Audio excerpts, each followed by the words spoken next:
Here's how to enter a transaction in an Excel Ledger1 spreadsheet. From the home page of Ledger1, click on the Ledger1 button in the upper left of the screen. This will take you to the Ledger page.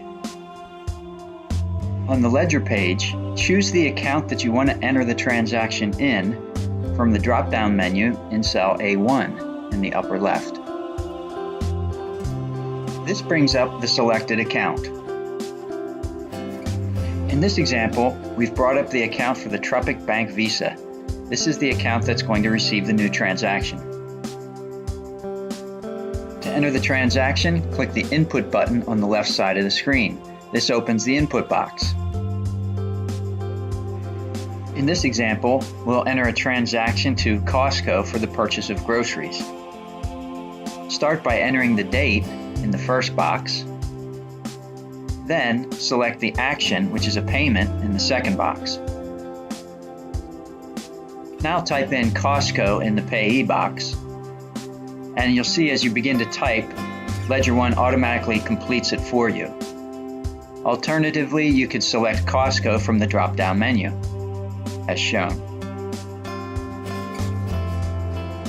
Next, add the amount of the transaction.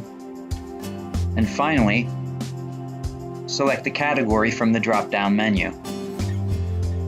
In this example, we purchased groceries, so the category we'll select is called Groceries Food. When all these items are completed, you can then click on the green Enter button.